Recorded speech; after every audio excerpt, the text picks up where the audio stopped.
সকালে ঘুম থেকে উঠে তোমরা কি কেউ সাজো? কিন্তু আমার মেয়ে সাজে। সকালবেলা ঘুম থেকে উঠে আমি বসে আছি, সেই কোথা থেকে একটা নেল পালিশ পেয়েছে, নিয়ে এসে বললো তাকে পরিয়ে দিতে হবে। একটু একটু করে পরিয়ে দিচ্ছিলাম, যদিও বাচ্চাদেরকে নেল পালিশ পরানো উচিত নয়, কিন্তু এতটা বায়না করছিল না, না পরিয়ে উপায় নেই। এবার নিজে তো সেজে নিল, তাই তাড়াতাড়ি এসে মায়ের চুলটা সোজা করে দিচ্ছিল, মানে মাকেও সাজতে হবে। তো তাড়াতাড়ি করে উঠে আমরা বিছানাটা আমি গুছিয়ে নিচ্ছিলাম। তো সকালবেলা বিছানাটা গোছানো থাকলে আর ঘরটা গোছানো থাকলে না, হাজার কাজ থাকলেও মনে হয় অনেক কাজ কম, আর মনটা ভীষণ শান্তি শান্তি লাগে। তো এই যে এই জায়গাটা কি অবস্থা হয়ে আছে, এখন এই জায়গাটা আমি ঝটপট করে গুছিয়ে নেব। তো এই জায়গাটা গুছিয়ে নেওয়ার পরে এবার আমি ঘরটা ঝাড় দিয়ে নেব। আজকে আবার মা নিজে নিজেই মায়ের ঘরটা গুছিয়ে নিয়েছে। মা আমাদের অনেক আগে উঠেছিল, অনেক সকালে ওঠার জন্য মা তাড়াতাড়ি করে নিজের বিছানা, নিজের ঘর সব গুছিয়ে নিয়েছে। তাই আমি আমার ঘরটাই আজকে গোছাচ্ছি। আবার রান্নাও করতে হবে, সুজয় খেয়ে যাবে, তাই তাড়াতাড়ি করছিলাম। কিন্তু এখনও না চোখ থেকে ঘুমের রেস্টটাই কাটেনি, তাই পুরো লেজি হয়ে হয়ে কাজ করছি। তো তারপরে আমি জামা কাপড়গুলো তুলে নিচ্ছি। তো সবার জামা কাপড়গুলো কালকে মেলে দেওয়া ছিল, তো জামা কাপড়গুলো তুলে নিয়ে জায়গার মতো জামা কাপড়গুলো ভাঁজ করে রাখবো। তো তারপর কয়েকটা বাসন পড়েছিল, সেই বাসন কটা মেজে নিচ্ছি। এবার মানে বাসি কাজগুলো তাড়াতাড়ি করে নিচ্ছি, তারপরে একবারে রান্নাঘরে যাব। তো আর এদিকে এই যে আমার মেয়েও তো আমার সঙ্গে উঠে গেছে, তাই আমি কাজ করছি কিন্তু আমার পিছন পিছন তার ঘোরা চাই।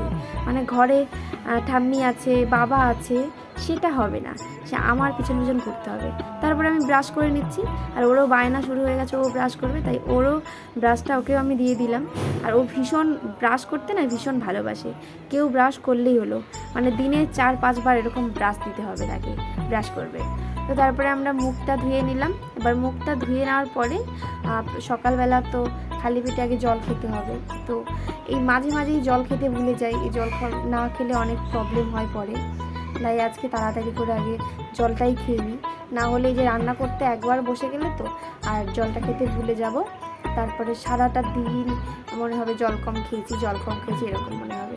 তো সকালবেলা আমি একটু এটা খাই, উষ্ণ গরম জলে লেবু মধু জল করে, এটা একটু আমি খাই, আমার ভালো লাগে। তো আমরা এখন ঘরে চলে যাব, আমিও খেয়ে নিচ্ছি, আর আমার মেয়ে চাইছিল খেতে, তাই ওকে একটু খেতে দিয়ে দিচ্ছি। Hello friends, welcome to my channel with new blog. তোমরা দেখছো মন্নি বর্মন উইথ মন্নিস লাইফস্টাইল। তো তোমরা যদি ভিডিওটা ইউটিউব থেকে দেখে থাকো তাহলে প্লিজ চ্যানেলটাকে সাবস্ক্রাইব করে দিও আর একটা লাইক করে দিও।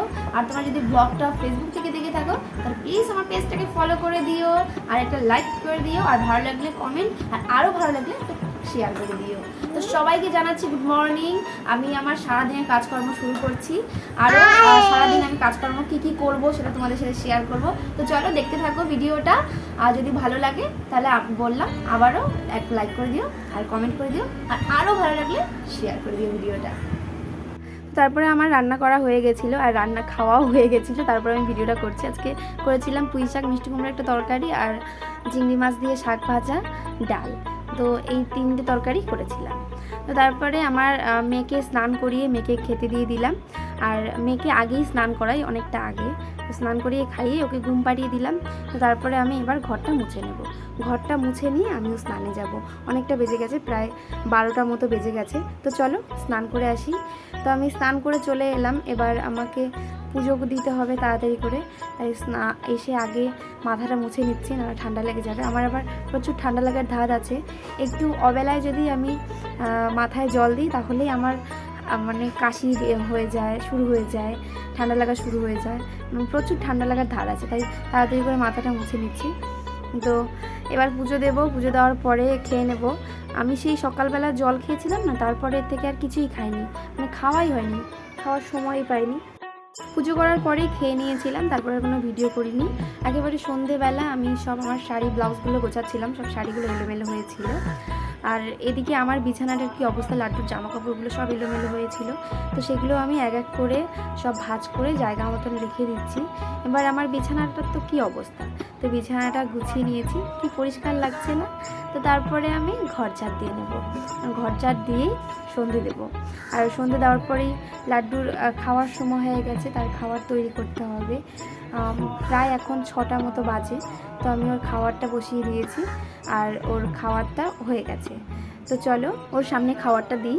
আর ও যদিও এখন নিজে নিজে খেতে পারে, তবু ওর সামনে বসে থাকতে হয়। তারপরে রাতে রান্না হয়েছিল ডাল, পটল বেগুন ভাজা, মাছের ঝাল আর চিকেন। তো আজকে অনেক কিছু রান্না হয়েছে। তো এবার আমরা খেয়ে নেবো। চলো ভিডিওটা এই পর্যন্তই, টাটা।